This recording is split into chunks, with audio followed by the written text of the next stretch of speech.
with the me-bounce thing, y'all ate that up. Because rebounds, me-bounce, rebounds, key-bounce, T-bounce, T-bounce, anything that comes off that board, it's mine. When a player spends more time criticizing teammates in public than focusing on basketball, the front office eventually notices. At some point, the organization steps back and realizes that player may not be as vital as she believes. That moment has arrived for Angel Reese. The Chicago Sky made their stance very clear with a recent decision, and it sent a message she likely never saw coming. Plans on remaining with the Chicago Sky after Rocky in the 2025. You may be like, Rocky, question mark?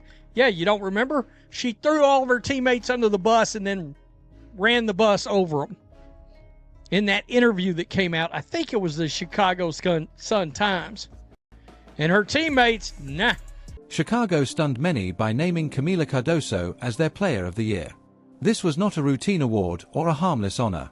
It was a clear signal from management about who they trust most moving forward. For someone who has acted like the franchise centers around her image, this choice had to hurt.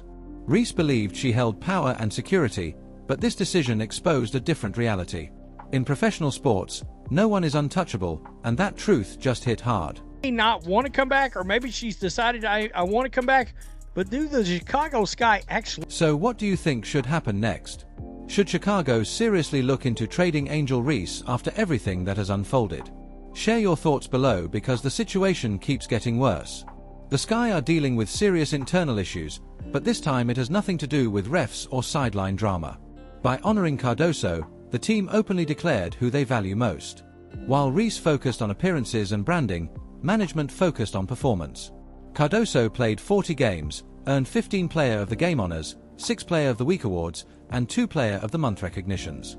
She showed up, produced results, and avoided turning team problems into public spectacles. You see this right here. Camila Cardoso was named the Magellan Player of the Year.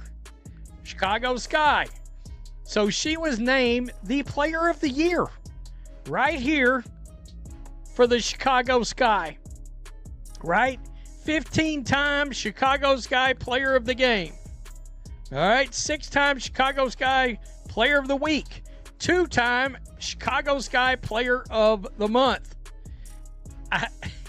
I love this particular statistic. 40 games played. Woo! A lot can be taken from the 40 games played statistic, right? Because let's be honest, here's Angel. Reese, meanwhile, appeared in only 30 games. The timing of this announcement made things even harsher. It came right after Reese gave an interview tour where she spoke as if she were running the team herself. She told reporters that better talent was required if the organization wanted to keep her. Imagine hearing that as a teammate. After years of grinding in the league, a player who still struggles with offensive consistency tells the world the roster is not good enough.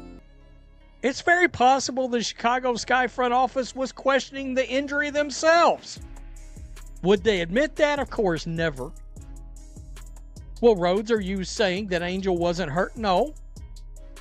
I'm just saying maybe they gave it the fuzzy eyeball just a little bit. In light of the fact that the team was bad, second year in a row, precedent from the rookie year and unrivaled of just stopping, not playing anymore. She did not stop there. Reese repeated the message with no attempt at diplomacy. She openly said she was unhappy with the season and suggested she would help recruit top players, placing herself in a leadership role that was never hers to claim. Wanting improvement is fair. Blaming teammates publicly while leading the league in turnovers is not. She chose microphones over locker room conversations and made it clear she saw her teammates as obstacles rather than partners. Warranted, she did quit on them. She did refuse to go in games. Hey, I'm just saying, she just kind of played them when she said, oh, I guess I got to go back because I'm under contract. Like, she don't want to be there. And the comments toward veteran players were especially damaging. Courtney Vandersloot has a proven resume with championships and all-star selections. Reese questioned whether the team could rely on her because of age. Vandersloot was forced to respond publicly, stating she was healthy and prepared. When veterans must defend themselves in the media, trust inside the locker room collapses. The front office had already brought in Ariel Atkins to support Reese, sacrificing assets to help her growth. Reese responded by saying it was not enough.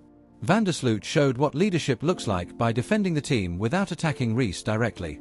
Around the league, players watched this unfold and began doubting whether Reese understood leadership or only wanted better numbers. Few players want to join a team where the star openly blames everyone else. With only 3 games left, she made it clear she did not believe in her teammates. Unity vanished.